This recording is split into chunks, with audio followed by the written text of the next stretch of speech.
الرجیم بسم اللہ الرحمن الرحیم اللہم صلی علی سیدنا و مولانا محمد وعلی آلہ و صحبہ و بارک وسلم۔ حدیث کے مطالعہ سے یہ بات واضح ہوتی ہے کہ اخلاص نیت سے کیے گئے عمل کو اللہ تعالیٰ کی بارگاہ میں شرف قبولیت حاصل ہوتی ہے، لیکن ایسا ہوتے کبھی نہیں دیکھا کہ اللہ تعالیٰ اپنے برگزیدہ پیغمبر کے علاوہ کسی کے اخلاص نیت سے کیے گئے عمل اور اللہ تعالیٰ کے راستے میں خرچ کرنے کا ذکر قرآن مجید میں اس انداز میں کرے کہ خود اس کی اخلاص نیت کی گواہی بھی دے اور اس کے اس نیک عمل کی قبولیت کی ضمانت بھی دے۔ یہ خوش نصیب کون ہیں؟ یہ خوش نصیب وہ صحابی رسول ہیں جو یار غار بھی ہیں، جو صدیقیت کے مرتبے پر فائز بھی ہیں۔ آپ کا نام حضرت عبداللہ بن ابی قحافہ ہے۔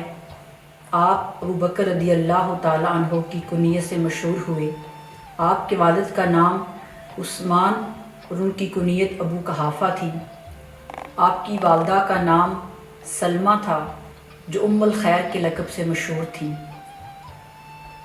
جب حضور علیہ السلام نے نبوت کا اعلان کیا تو مردوں میں سب سے پہلے سیدنا صدیق اکبر رضی اللہ تعالیٰ عنہ نے اسلام قبول کیا۔ علماء کرام بیان فرماتے ہیں کہ یہ اعزاز صرف اور صرف سیدنا صدیق اکبر رضی اللہ تعالیٰ عنہ کو حاصل ہے کہ آپ کی آل میں سے 4 نسلوں کو صحابی رسول صلی اللہ علیہ وآلہ وسلم ہونے کا شرف حاصل ہے۔ اگر سیدنا صدیق اکبر رضی اللہ تعالیٰ عنہ کی شخصیت کا جائزہ لیا جائے تو آپ صدق و وفا کے پیکر، اللہ تعالیٰ سے ڈرنے والے، مخلوق خدا کا درد رکھنے والے، راتوں کو عبادت کرنے والے، شب زندہ دار تھے۔ لیکن ان تمام صفات کے ساتھ آپ کی سیرت میں ایک رنگ بہت زیادہ نظر آتا ہے، اور وہ یہ ہے کہ آپ آقا علیہ السلام کے ایسے صحابی ہیں، ایسے عاشق رسول صلی اللہ علیہ وآلہ وسلم ہیں کہ جو عمر بھر اپنی جان مصطفیٰ صلی اللہ علیہ وآلہ وسلم کے نام پر قربان کرتے رہے۔ سیدنا صدیق اکبر رضی اللہ تعالیٰ عنہ کو اللہ تعالیٰ نے عشق رسول کا پیکر بنا دیا تھا۔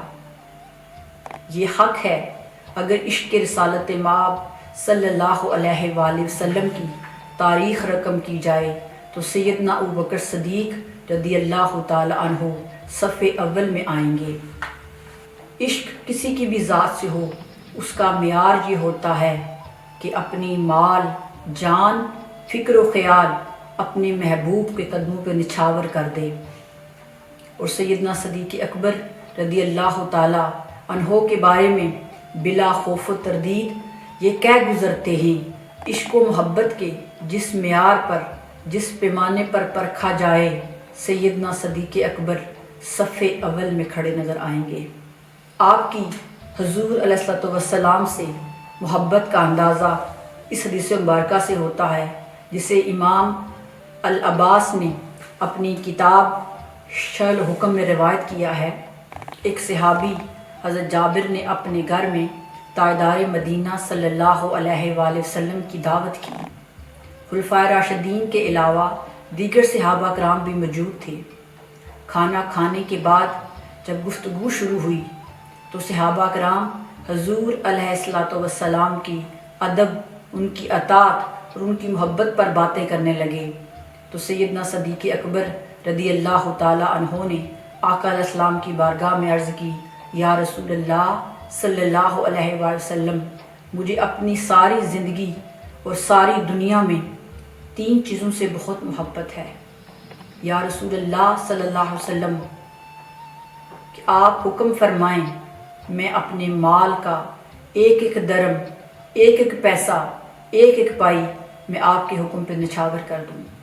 یا رسول اللہ صلی اللہ علیہ وسلم، مجھے اس بات سے محبت ہے کہ آپ کا چہرہ انور ہو اور ابو بکر بغیر کسی رکاوٹ کے ہر وقت آپ کا چہرہ تکتا رہے۔ یا رسول اللہ، مجھے اس بات سے بھی محبت ہے کہ میں صبح و شام کثرت کے ساتھ آپ پر درود پاک پڑھتا رہوں۔ یہ سن کر آقا مسکرا دیے۔ اور امام حلبی رحمۃ اللہ علیہ نے سیدنا صدیق اکبر کی محبت کا ایک واقعہ بیان کیا ہے۔ حضور علیہ الصلوۃ والسلام کے نبوت کا پہلا سال تھا۔ بہت کم لوگ دائرہ اسلام میں داخل ہوئے تھے۔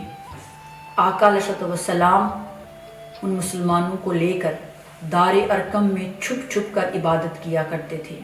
ایک روز تاجدار مدینہ صلی اللہ علیہ وآلہ وسلم صحابہ کرام کو ساتھ لے کر عبادت کے لیے دار ارقم میں داخل ہوئے تو سیدنا صدیق اکبر رضی اللہ تعالیٰ عنہ کھڑے ہو گئے۔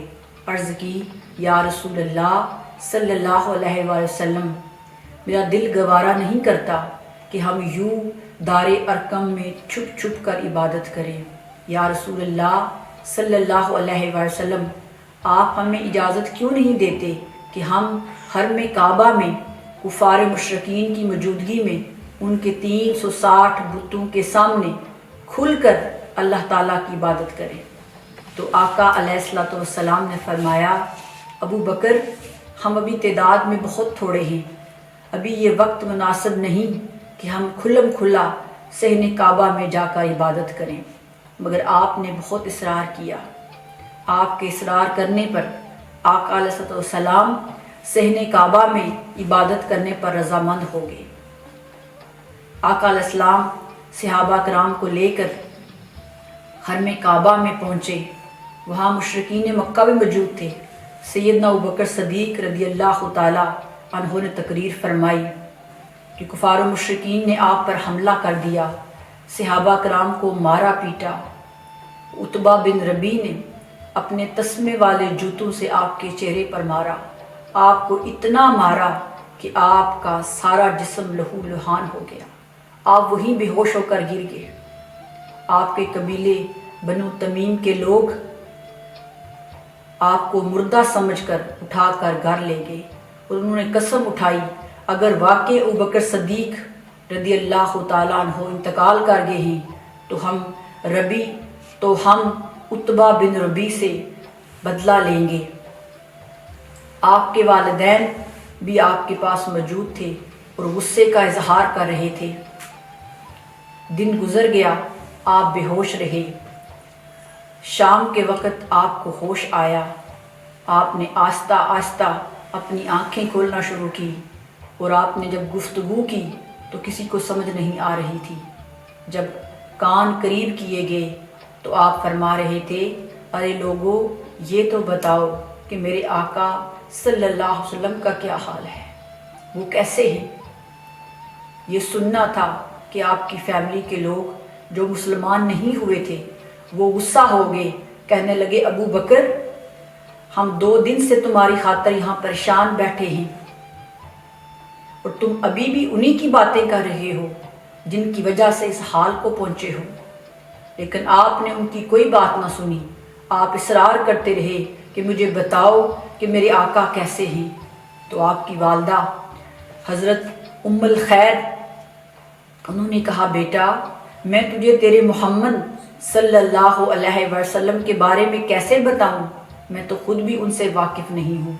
تو آپ نے کہا، ام جمیل جو سیدنا عمر فاروق رضی اللہ تعالیٰ عنہ کی بہن تھی، وہ اسلام لا چکی تھی لیکن انہوں نے اپنے اسلام کو ظاہر نہیں کیا تھا، ان کے پاس جائیے اور جا کر ان سے پوچھیں۔